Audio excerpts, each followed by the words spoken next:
Rasa penasaran saya memuncak dengan banyaknya chips di pohon. Ketika saya mengunjungi kota Guangzhou, saya pun tidak tahan dan akhirnya bertanya kepada salah seorang pemimpin perusahaan China Chemical yang mengundang saya waktu itu. Yang di dadanya ada pin komunis. Saya rasanya yakin dia pejabat penting di partai dan juga melihat posisinya tertinggi di perusahaan yang saya sedang kunjungi ini. Mengapa saya tahu dia memiliki posisi tertinggi? Ada kebiasaan di Cina, di Tiongkok, di mana posisi orang terpenting itu duduknya biasanya agak menyamping dari sisi utara. Itulah posisi terhormat seseorang di saat sebuah meeting resmi. Jadi saya bertanya kepadanya, mengapa di setiap pohon yang saya kunjungi di kota ini ada chipsnya pohon tersebut? Pertanyaan sederhana ini ternyata dijawabnya dengan panjang. Dia memulai dengan bercerita, untuk memutar roda ekonomi, maka setiap anak negeri harus membuat sebanyak-banyaknya proyek, bahkan proyek yang tidak masuk akal sekalipun, selama ada manfaatnya buat masyarakat dan menyelesaikan problem pasti dibiayai. Pohon tadi hanya untuk mengecek kadar oksigen chipsnya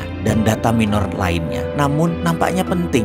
Karena itu menumbuhkan faktor ekonomi. Karena itu proyek itu dibiayai oleh negara. Saya pun bertanya, yang maksudnya dibiayai itu apa? Dia melanjutkan menjawab, penciptaan uang di Cina berbasis proyek. Dan proyek ini harus berlapis-lapis, hingga 10 lapis kalau perlu. Kalau tidak, ekonomi tidak berputar. Kembali saya agak bingung. Maksudnya bagaimana? Tolong bisa dijelaskan lebih lanjut. Kita punya istilah sendiri for the sake of discussion, oke? Katanya. Jadi kita tidak menggunakan bahasa yang umum maksud dia. Oke, saya bilang. Dia melanjutkan, kalau negara cetak uang, anggap itu adalah M0.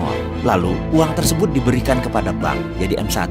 Lalu disalurkan kepada pengusaha, jadi M2. Pengusaha tadi membeli tanah, jadi M3. Pemilik tanah tadi yang menerima uang tadi membeli sebuah pabrik, jadi M4. Uang jualan pabrik tadi dibelikan tanah lagi membangun usaha baru, jadi M5. Lalu dia membelikan mobil, lalu terus menjadi M6, M16, bahkan M20. Pokoknya minimum M12 ke atas, itu maksudnya. Lalu selagi dia bicara, kepala saya membayangkan sebuah diskusi beberapa bulan yang lalu dengan pejabat negara yang menyatakan, setelah M1 di Indonesia di bank tersebut disalurkan ke M2, uang tadi oleh M2 dibelikan sebuah tanah menjadi M3.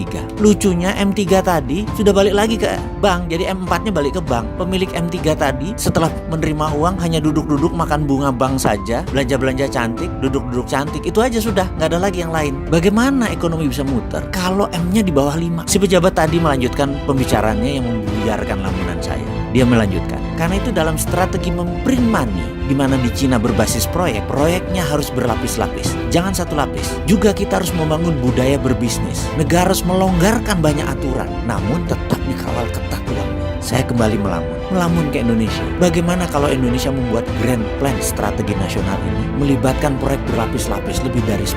Kayaknya sudah boleh print money.